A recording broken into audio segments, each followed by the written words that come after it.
Prima sibuk sekali ya. Hari ini tadi mengawal di pengadilan ya. Ya, Kang Prima, ini kan kilas balik ya Kang Prima. Jurnal Lipsus menghargai konsistensi perjuangan Kang Prima dan kawan-kawan. siap. Dimulai dari mengawal kasus asusila di kejaksaan ya. Ya, Terus yang kedua juga auden ke DPRD. audien ke DPRD ya, beberapa kali ya. Ya, 2 kali. Ya. Terus di pengadilan negeri juga beberapa kali. Berapa kali tuh? 5 kali dengan tadi. Setiap sidang ya. Ya, Nah, Kang Prima, kilas balik ya dari awal sampai sekarang dan ke depan, sejauh mana fenomena gawatnya penyimpangan moral atau seberat apa bahayanya predator kejahatan seksual menurut Kang Prima? oke, siap. Ya, ini pengertian darurat, gawat, krisis, moral, mental mungkin akan tergambarkan sedikit.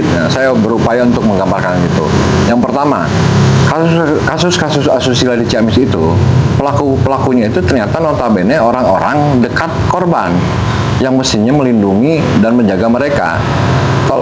Salah satunya gini, pelakunya itu bapak kandung, pelakunya itu bapak tiri, pelakunya itu guru ngaji. Nah, ini kan artinya ini sudah gawat ya, karena pelakunya itu ternyata bukan orang jauh dan orang dekat. Nah, dampaknya apa? Dampaknya ini kasus-kasus asusila ini ternyata dampak ke tatanan sosialnya gini. Kemarin aja ada kasus anak TK yang diperkosa sama orang berkebutuhan khusus. Secara pidana gagal karena pelakunya dianggap punya gangguan secara kejiwaan. Nah, maksud saya, kalau hal-hal ini dibiarkan berlarut-larut, apalagi sekarang jumlah gay di Kabupaten Ciamis yang terdeteksi di grup Facebook itu sudah mencapai 2.000 lebih, dan ada kasus-kasus asusila yang dilakukan mereka di tempat umum, contoh di tempat wisata, terus di sirkuit BMX.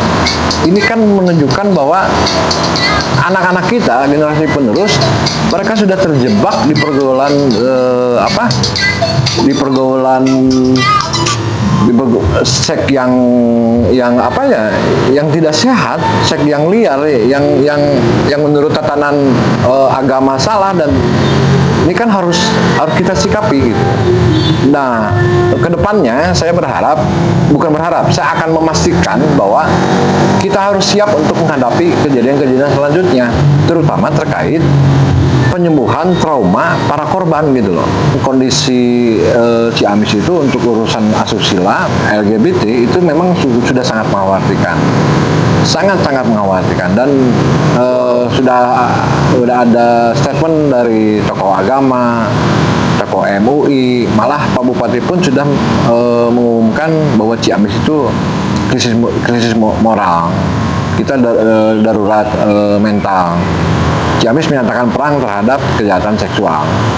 Nah, mungkin dari teman-teman banyak yang menanyakan kenapa sih kami begitu eksis atau konsisten mengawal kasus-kasus asusila, khususnya yang mungkin yang tadi hari Kamis tanggal 9 Oktober itu sidang akhir vonis terdakwa kasus predator yang menelan korban 13 orang siswa SMP. Sebenarnya kami itu ingin memberikan suatu atensi bahwa Ciamis tidak akan tinggal diam untuk menyikapi kasus-kasus asusila, termasuk kasus predator. Adapun tuntutan kami untuk kasus predator yang tadi sudah divonis 18 tahun, kami tetap ngotot ingin terdakwanya itu dihukum mati. Kenapa? Karena menurut kami hukuman mati itu bagian dari upaya atau ikhtiar untuk memutus mata rantai, gitu kan.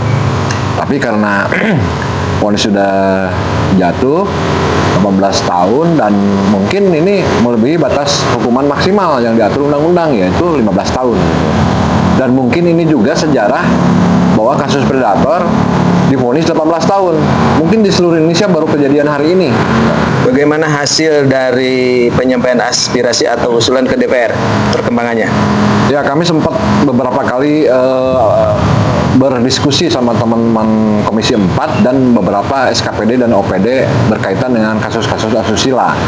Dan kesimpulannya memang kita sepakat bahwa Ciamis itu membutuhkan suatu payung hukum agar di kemudian hari apabila ada kejadian seperti ini, baik si pelaku dan korban itu sama-sama diperlakukan secara adil gitu. Maksudnya gini, setelah kami pelajari case by case, kasus-kasus asusila yang terjadi di Ciamis itu rata-rata kita abai dalam tanda petik di korban.